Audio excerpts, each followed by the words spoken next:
Hello guys! Welcome back to my channel, Neri Biares. At kung bago ka lang dito sa channel ko, please don't forget to subscribe and click the bell notification for you to be notified when I have new videos uploaded.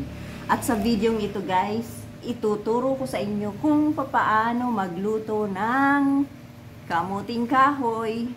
Talbos po yan, hindi yung laman, kundi yung talbos ng kamuting kahoy.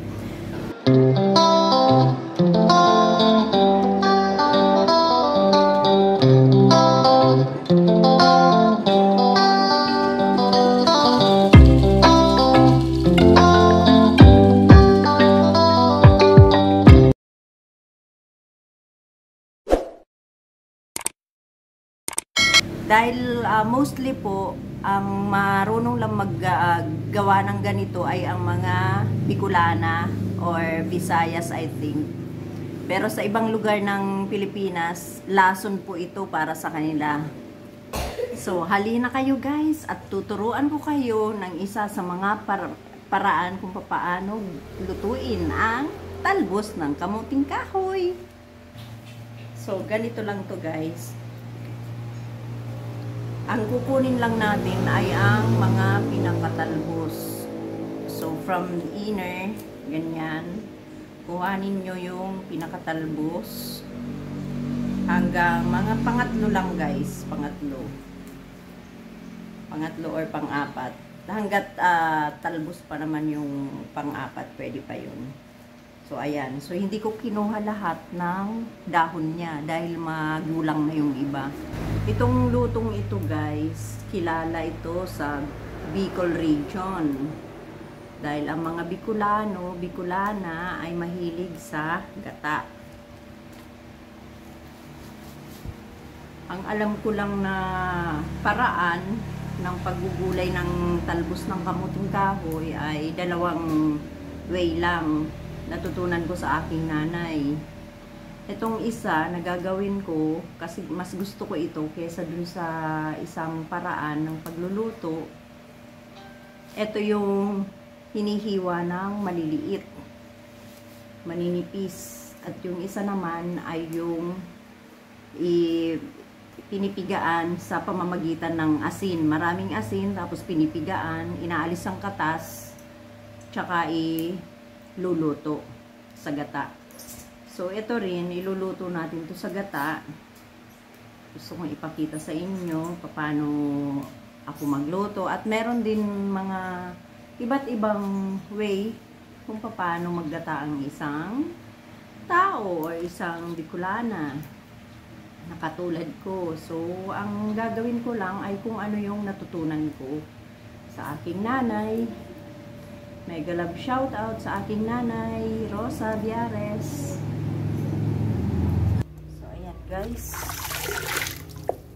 Huhugasan natin yung talbos ng kamuting kahoy para maalis yung mga alikabok.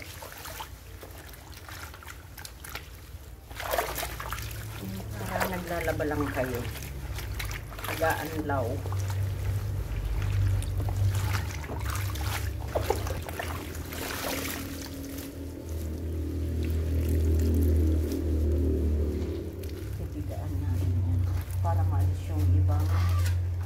Tubig. So, hugasan natin siya ng mga 2 o 3 beses guys kasi meron siyang mga puti-puti. Ayan. So, ito na nga yun guys, yung nahugasan nating talbos ng kamuting kahoy. At ngayon ipapakita ko sa inyo paano hinihiwa ng maliliit ito. So, matrabaho ang proseso ng paggugulay ng talbos kamuting kahoy. So, ganyan lang siya guys. Ipunin nyo lang hanggang sa mapuno yung inyong palad. Yan. Mega love shout out nga pala sa tumulong ng pagkuha ng talbos ng kamuting kahoy na ito, si Carlos Mamaed. Kaloy, Kaloy! Shout out to you! Kailangan ano talaga siya, yung as in full na full yung inyong mga palad sa paghawak nito. para masikip. Mas masikip, mas maganda. So, ayan. Then, ganito lang ang paglalagay, guys. Tapos, hihiwain nyo ng maliliit. Ayan, guys. So,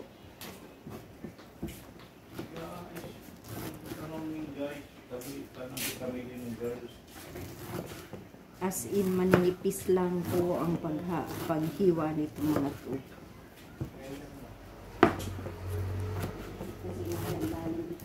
Ayan. So, ipakita ko sa inyo. Ayan, ganyan lang siya kaninipis.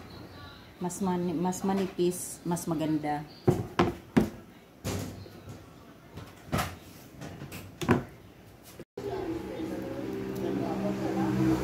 So, ito guys, ihanda natin yung mga ingredients. Kailangan natin ng sibuyas. Dahil marami tayong gugulayin, kailangan marami din yung ingredients. Dahil mas marami, mas malasa.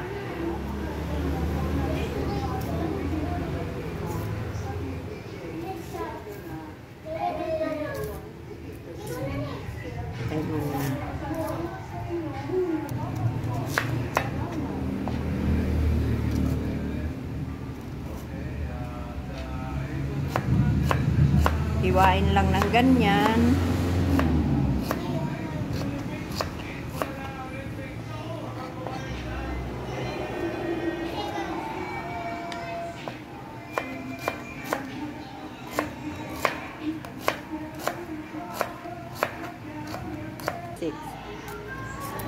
Ganyan, mag-ano ng bawang para mas mabilis. Tapos pit-pit lang. Chung, chung, chung. Ganyan. Then, alisin na ang balat. Ganyan. Then, hiwain lang ng isang ganon. Set aside mo muna. Then, pit-pitin na lahat.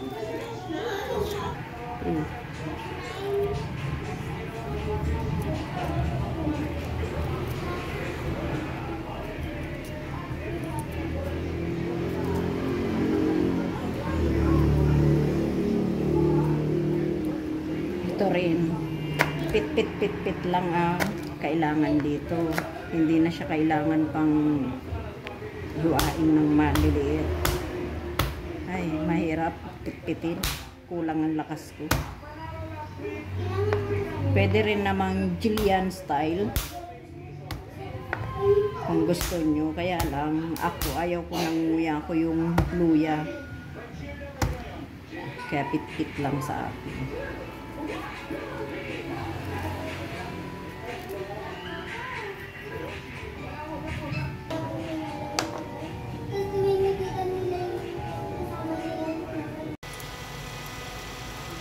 Ano naman yan sa'yo? Paside. Isunod na natin yung bawang. Bawang! Diba niya? Gusto ko bawang na eh. Pwede na natin isabay yung luya.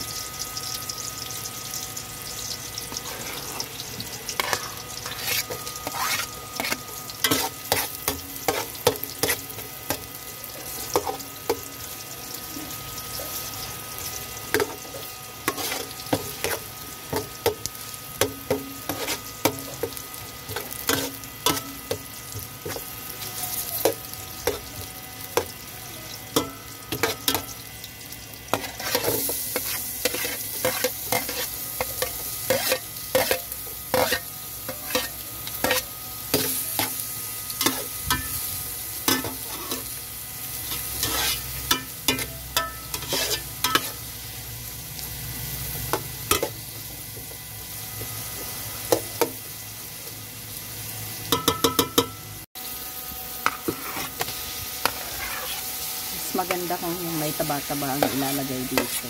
Ang isang tapog.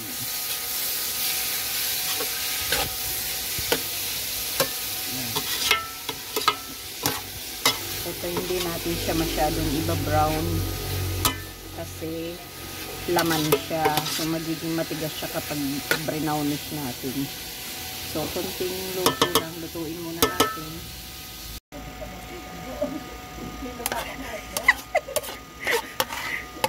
Ayan, lagyan na natin ang tinapa.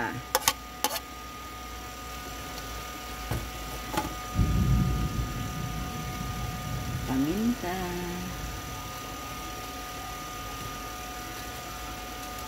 Lagyan natin ng magic sarap.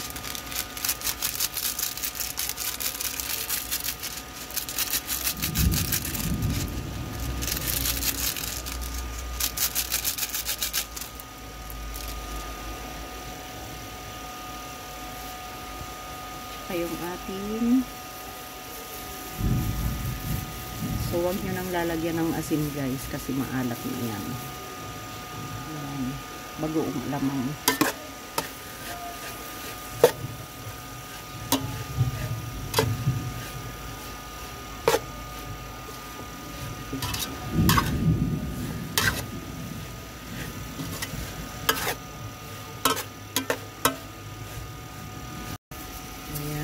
Ito na yung gata na nilagay ko sa ref kaya nagkaganyan siya. 4 na nyug lang yan.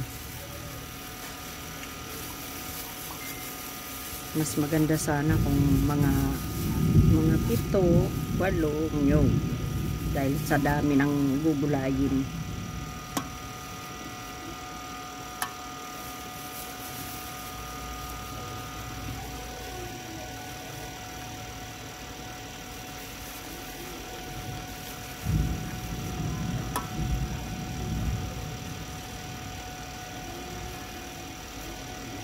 Hayaan lang muna natin matunaw kasi na-frost siya.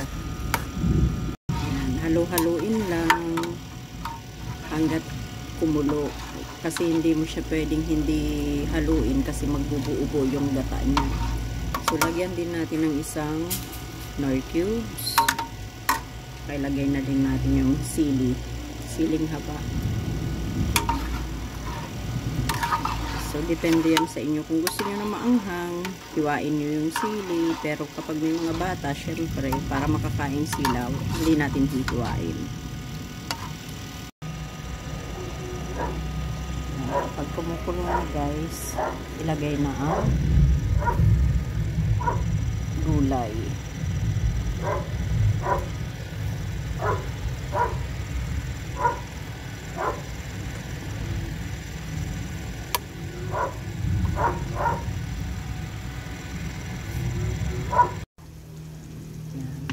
At dahil wala tayong kakanggata, yan na lang. Bumili na lang ng preserved gata.